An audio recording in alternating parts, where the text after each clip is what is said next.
All right. Hello, everybody. This is Edward Pico. I am a full-time student chasing my BSD and MArch at ASU. And today we're speaking to Professor Joel Condon, who is one of the supervising professors at UAA in Alaska. Um, Today, what we want to do is we want to interview some of the influential people that help design our built environment. Um, and because I'm from Anchorage, I decided to choose one of the people that have been probably most influential in my design career. Um, Professor Condon, thank you for joining us today. You're most certainly welcome, Professor Pico. So what I wanted to do, I wanted to get your idea on some concepts and also your experience through your design career and how you are influencing the built environment and also the students that you are teaching to be the next round of designers, if you will. So I set up a few questions that I wanted to field to you, and if you're all right with that. Yep. So my first question for you is, what key life experiences have formed who you are today and your passion in designing and raising the next generation of designers?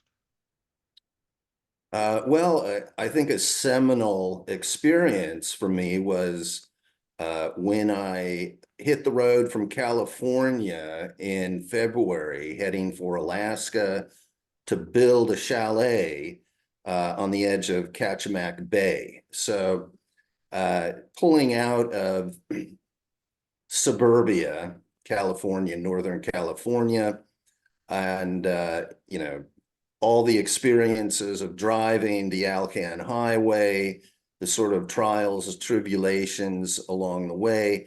So that I think was sort of my odyssey that launched me into the architectural direction. Before that, I had been I'm a licensed general building contractor, was doing building in California, doing some furniture design and such. But this project in Alaska was a full-on chalet that I designed and built. And with that experience and that bullet point in the portfolio really launched me into graduate studies at the University of New Mexico. So my undergraduate degree was English from UC Berkeley, and transitioned into architecture after having lived. I guess another seminal moment was being rented a room in the Wallen Maybeck house in the Berkeley Hills, designed by Bernard Maybeck. And it's an amazing house, every corner detailed. It's just got an amazing charm. Bernard Maybeck, very well-known Bay Area architect. Right on. Yeah, no, it's funny that that you say that. You compare this trip and this journey of yours as your odyssey, and like I kind of feel the same way. I'm adventuring out of my comfort zone. I'm starting to experience, like you said, trials and tribulations, but I'm seeing I'm seeing more and more of my own passion building the more that I venture off into this, design journey, if you will. So I appreciate that. So for our second question, how did you become passionate and involved in Anchorage itself? I know you kind of answered that in the last question. Um, I mean, how did the chalet come, like, how did the chalet come about? How was that job offered to you? That was from uh, a client down in California who had invested in Alaska on the edge of Kachemak Bay, had really no construction experience, but somebody in Homer uh, talked him into building a cinder block box and burying it about 4 feet underground. And once he got the box made and uh, sort of the first floor on it, wrapped it in tarps, and didn't know where to go, didn't know what to do. Uh, so we started talking. He showed me pictures of Kachemak Bay, and it was, it was a project to die for. And I jumped on it. And it was one of those things where uh, I didn't have to, but I'm sure glad I did. Oh yeah, being born and raised there myself, I can definitely appreciate how beautiful Alaska is for sure. And Mm. being able to experience, Ketchback Bay, I mean, even Resurrection Bay, Denali Mountain Range, it's absolutely stunning up there. I definitely miss home for sure. So so my third question for you is, what are your core values and how do they reflect in your work? Core values. Yeah, I know that's kind of a tougher question, but Um, yeah. I think it hinges on how your moral compass is aligned. And uh, you know, I can't say that I've got, the 10 core commandments branded in my brain. Um, but I also feel that one needs to approach life with this flexibility and evaluate situations, evaluate opportunities, and act upon one's evaluation of the situation. So to sort of nail oneself down to a sort of rigid doctrine or dogma, I think is not the way to go about living life, and also not the way to go about designing things, whether it's buildings, furniture, whatever. One needs to be flexible and look at the opportunities and evaluate how the project is coming along and not be afraid to change course and modify. So, I think that's probably as close to a core value that has served me well over time. yeah, right on. And up in Alaska, when I was attending UAA, one of my favorite courses was my sustainability course. And a lot of the things that I learned in that course, were the literal soul of a building and how people interact with it, and needing to take into consideration, numerous different aspects of not only, you know, how the building feels, but also how it impacts the world. And, there's so many different things that need to be taken into consideration. I definitely understand where you're coming from when you need to be flexible. You need to be able to adjust fire, adapt and overcome, if you will, as they taught us in the army. So the city that we're kind of addressing, I know that most of the students in my class are, either going to address Phoenix or Tempe area, but because where we met was in Alaska, and that's where I'm born and raised, we were kind of leaning more towards Anchorage. But I want to know what your explanation for why Anchorage is considered a great city. Well, uh, the old saying up here goes that the best part about Anchorage is that it's close to Alaska. So it's got its own urban vibe that you don't find really anywhere else. Maybe Juneau comes sort of close to having an urban feel to it. Um, but my feeling about Anchorage, what makes this an extraordinarily uh, great city is the planners up here, after Alaska became a state and they started really doing some urban planning, they learned lessons from Frederick Law Olmsted. They were serious about maintaining green spaces, and Anchorage is really this sort of it's woven together with these green spaces that have nice walking trails, biking trails that go all the way from the mountains in the east to the Cook Inlet on the west. And this, I think, maintains the not only the aesthetic quality of the place, but the environmental quality, the ecology uh, of Alaska is maintained through this uh, woven, these woven green spaces. So I think that is, one of the best things about Anchorage. Um, yeah, so just the urban planning aspect of it, I think, has been very successful.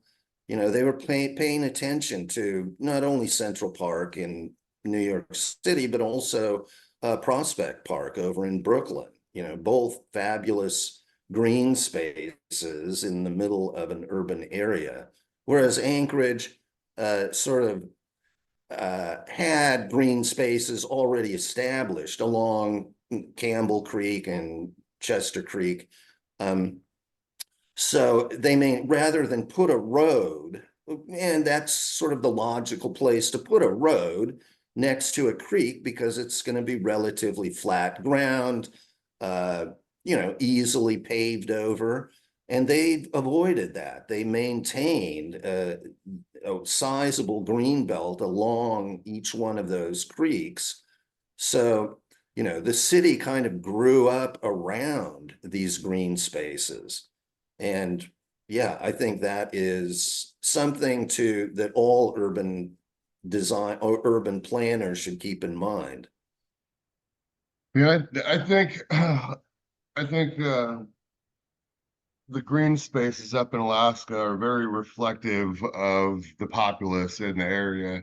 I mean, having been born and raised up there myself, everyone is more outdoorsy for the most part. You kind of have to be up in Alaska, so it makes sense that they want to maintain, the availability of those, natural green spaces and like even the coastal trails, Valley of the Moon Park, and how they kind of subdivided neighborhoods. And no, I completely agree. So, for my fifth question that I've got for you is what causes projects and activities are you involved in and why? I know you were saying that you and Moxley were working on something. Um, Again, yes, as you know, you participated in a studio that was looking at design of housing for the homeless, and talking with David Moxley, Professor Dr. Moxley, a clinical psychologist, um, looking at keeping that psychological aspect, dimension of the homeless population in mind when going about designing housing. And, my take on the whole project, which you were intimately involved in, had to take into account the fact that many homeless people don't really want to live in hard-walled spaces for whatever reason. So, that led to your development of a tent structure based on your military experience and how tents are deployed by the military. And okay, so that's one type of homeless person. And, everybody's individual and everybody has their own preference. So, we looked at the tiny houses, very nice design you did, as well as the large complex with, medical facilities, exercise facilities, apartments. So we looked at you designed a whole spectrum of housing accommodations for the homeless. And Moxley and I have talked about continuing that work going forward. So we'll see how that goes. But currently I'm developing they have a conference in the Human Services Department, and I have been asked to talk about sustainable housing, which is, so I spun it into sustainable housing and cultural context. So looking at indigenous vernacular architecture from around the world, looking at, everything from India to, Nepal to Thailand, Laos, South America. So looking at examples of indigenous domestic architecture and looking and then thinking about, well, where is the world going in terms of housing?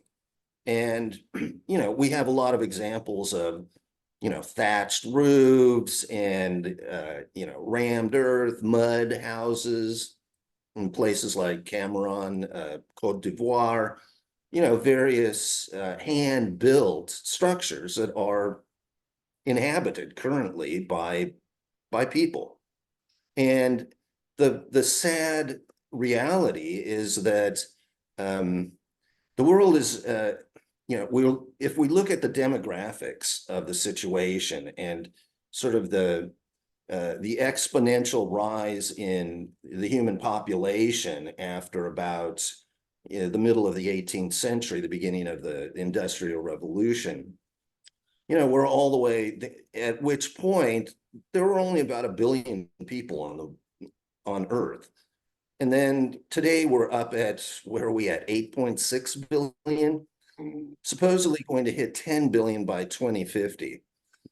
Well, okay, so there's that demographic trend, but along with this goes a change in urban versus rural habitation. So at this point, if we go back to say 1900, we look at the number of people living in cities being under 5% of the population.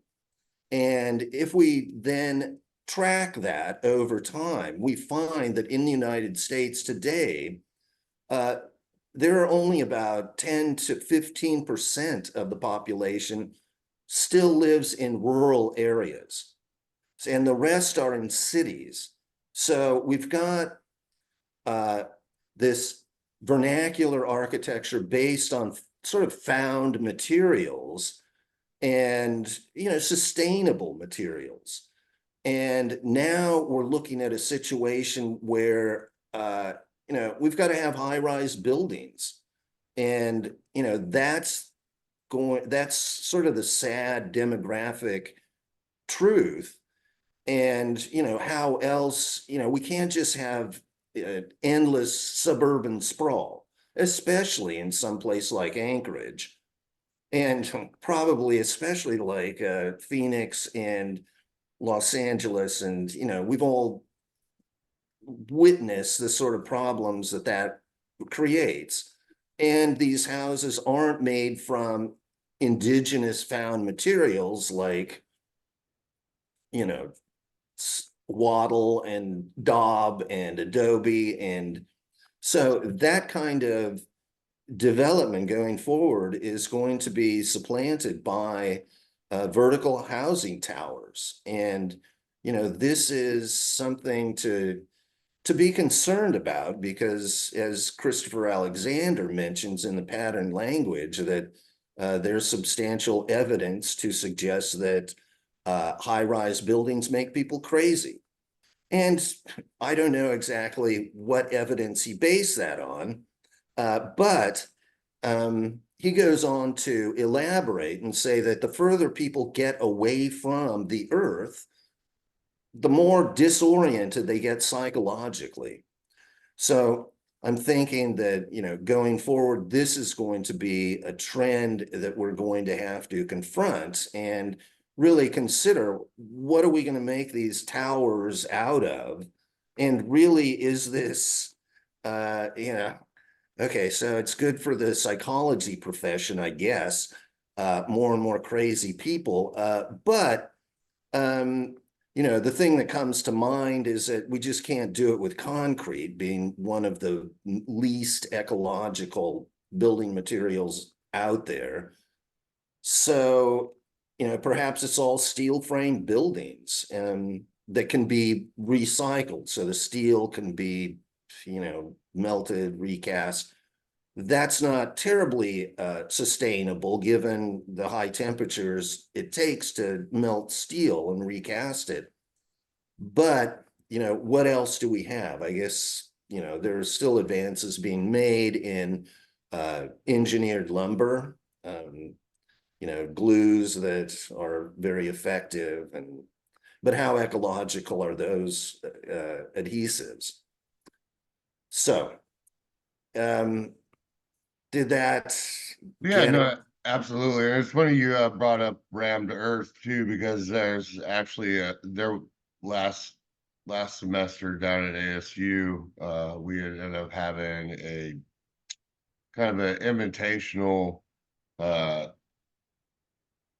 presentation that was being put on by the architectural intro professor, Professor Naviu, where he was helping St. Mary's Church, and they were um, designing and building a couple standalone buildings using rammed earth around. So that's pretty neat.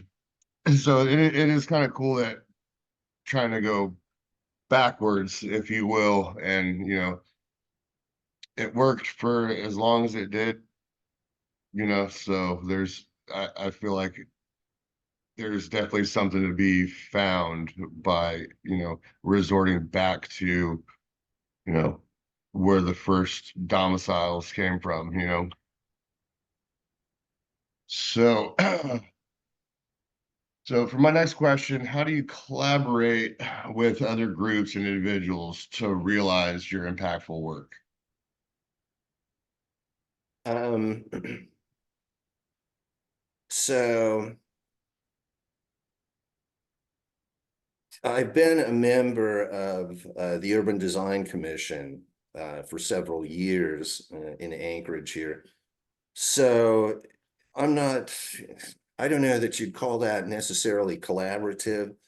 It may be combative more than collaborative. But it is this group that gets together and reviews designs and all the things that urban design commissioners do. So, that's one way of collaborating. And so, again, I'm working on this presentation for the Human Services Department coming up on the 6th of June, talking about sustainable housing. And I'm also on the board of directors for the Coalition of Community College Architecture Programs, and I will be traveling to Washington, D.C. on June 7th. And we meet and we discuss, how do we go about maintaining this uh, community college 2-year program in architecture that can then be used as a transfer into NAB accredited architecture programs outside of Alaska. Um, I continue to have an interest in developing a fully fledged architecture program here, just because we keep losing talented people like yourself to the outside. Um, but yeah, so collaborating with other professors in various locations around the United States, getting together at this conference and discussing how to make a 2-year architecture program relevant and transferable into a 4, 5, or 6-year program, so that students transfer into as juniors rather than as freshmen. So, it's a challenge, but it's also, there have been some serious moves by John Baker, the president of NCARB, National Council of Architectural Records Board, who doesn't have a NAB accredited architecture license, but his path to licensure ended up being through many years of office experience. So he's a big advocate of different paths to licensure and very much supports the work that 2-year architecture programs are involved in, allowing students to get a foundation and then move on to a NAB accredited program. And there's also talk about on the NCARB level that oversees NAB, there's talk about changing NAB, that there's a feeling in some corners that NAB is not really serving as a solid foundation for architectural training. So these are the kinds of collaborative endeavors that I'm involved in, trying to move the profession forward. Right on it. Yeah, and the whole idea of like collaborating with so many other perspectives and opinionated people that, for the most part, all have, the general populace and, our environment's best interests at heart. But I definitely understand that it can be combative, but we definitely need to, hear out everybody's perspectives, but I'll still try to maintain, that one common goal, and I'm hoping that my success story can help uh help fuel this program that you're trying to start. So so for my next question, what other creators who are focused in similar causes, projects, and activities have influenced you?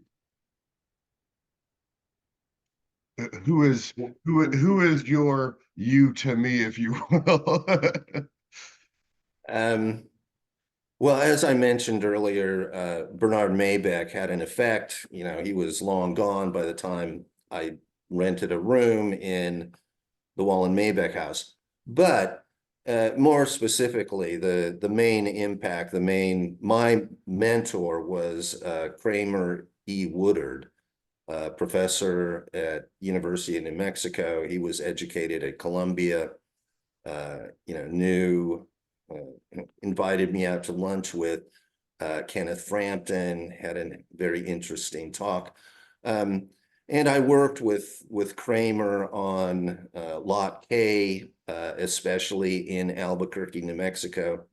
Very interesting, sort of Pueblo style modernist composition. He was very much influenced by Le Corbusier, and it's obvious in the work that he does that he did.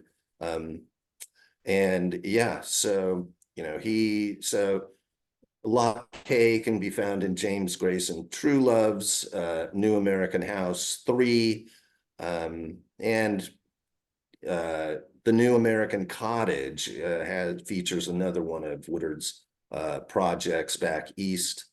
And yeah, so yeah, Kramer was very influential. He was my advisor, my main faculty advisor for my Master of Architecture thesis.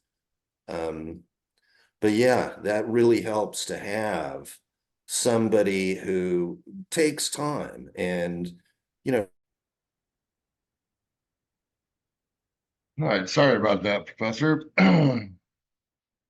So we were still talking about some of your mentors and influences on your, your design path. Um, but I think Kramer Woodard, Kramer Woodard was sort of my main mentor, although, he was too much, I did my approach to design was more organic. His was much more modernist oriented. He was a big fan of, as I mentioned, Le Corbusier and Mies van der Rohe, Walter Gropius, those folks. And I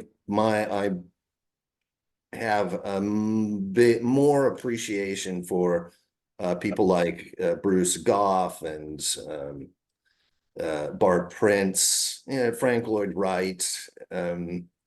Yeah, so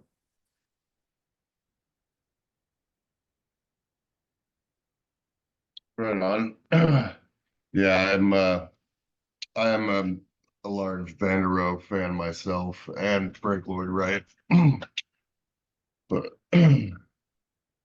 but I'm probably a bigger Zaha Hadid fan myself, although I know she is a very controversial architect. Um, but I do like her line work. I like her forms, stuff like that. So for my last question that I've got for you is, what would you recommend I do to become a future creator of our great city? of a great city, or Of the great city, I suppose. I mean, there's no telling where I'll be designing. I know that there's some transferability on some of your licensure, licenses. I think there's like 3 or 4 different places that have like seismic tests, like of course Alaska, California, uh, generally most of the places on the West Coast around the Ring of Fire, fault lines and whatnot. um, well, most states have reciprocity so that you get licensed in one state and you can then transfer it to another state um, through reciprocity. The seismic thing, not so.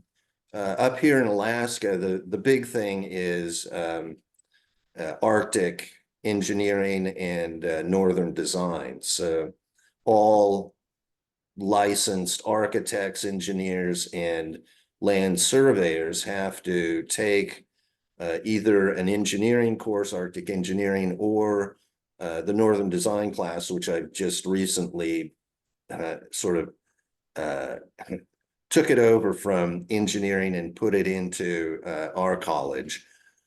So, both of those are requirements.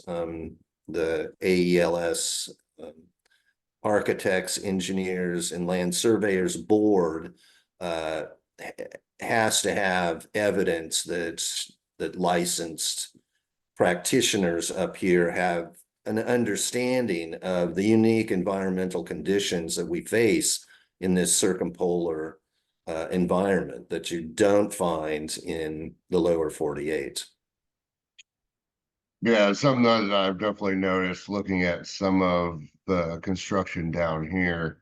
Um, the in Alaska, you definitely have to get well below the frost line, when you're creating your foundations and stuff like that. And I've noticed that there's actually quite a few, you know, like residences that are literally sitting on a concrete pad. There is almost no dirt work involved at all at some of these, some of the buildings down here. So it has definitely been interesting, seeing this different environment, and I have made it a point to gear all of my English studies or any of my other courses.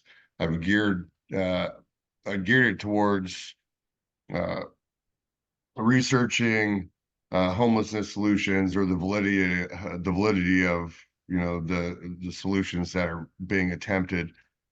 So I think that that's my end goal. I think what I want to do is I want to create a thesis that is a culmination of my studies over, what will be eventually 6 years. So I really appreciate you, influencing, this path that I've, I ultimately I it wasn't my intention to go this direction, but then I'm noticing that all the doors that are opening up in front of me are kind of guiding me in this direction, and path of least resistance, if you will, and it's kind of being um, orchestrated for me. I just have to have the passion to keep chasing it. So Yeah, and you've also, as I was mentioning earlier, having the flexibility to understand when an opportunity does present itself, that you have the fortitude to seize that opportunity and, not be locked into a preconceived notion of what you have to do. So, life seems to be this sort of ongoing revelation of possibilities, the ever-changing constellation of circumstances. And you have to be able to effectively react to those kinds of opportunities. So I think that that's the path that you are on, that you have recognized that indeed you're a creative, and architecture is one of those things that is all that can be all absorbing. You've got the tools, you've got the creative spark, you've got the passion for pursuing the profession, and those are the things that you know establish a certain general direction, and now it's a matter of finding the next step. So it's just going to be a series of many steps along the way. right on. Well, I greatly appreciate your time, Professor. Like I said, you have been a very influential person on my journey, and it's far from over. But I feel like I've decided to delve into something that will never have an end. So, Mhm. Good. but Well, let me know if what you need. thank you, Professor.